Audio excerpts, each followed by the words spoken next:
Bienvenue dans Sequoia, le journal du développement durable. Devant l'accroissement de la population, les besoins en eau de la Guyane sont de plus en plus importants. La nouvelle usine d'eau de Matiti devrait répondre aux attentes en ce qui concerne le territoire de la CACL, la communauté d'agglomération du centre littoral. Venant en renfort de celle de la Comté, elle alimente essentiellement les communes de Makouria et Montsinéry-Tonnegrande en augmentant la production grâce à des procédés modernes. On regarde. La Guyane, un territoire de plus en plus habité et urbanisé.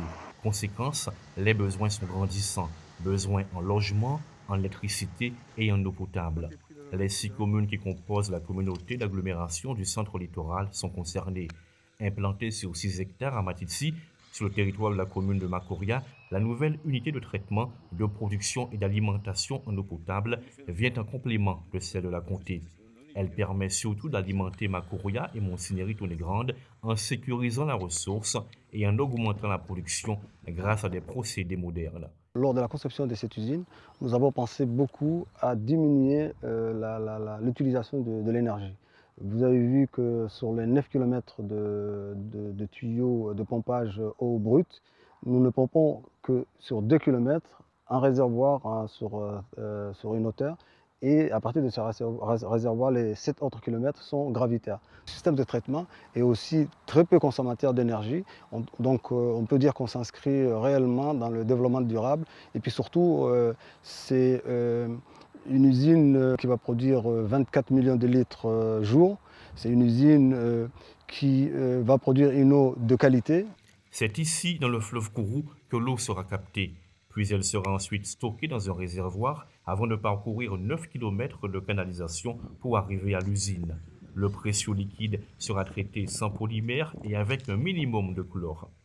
24 000 mètres cubes d'eau potable sont produits tous les jours pour alimenter les foyers d'une partie de l'île de Cayenne. On a 4 pompes immergées qui font chacune 624 mètres cubes. On prend l'eau dans le Kourou, on l'envoie dans la cheminée d'équilibre à peu près 2 km d'ici. Et par gravitaire, on envoie l'eau dans la station de Matiti. Elles sont asservies par un automate dans le local derrière. Et par la télégestion, on demande un certain nombre de mètres cubes.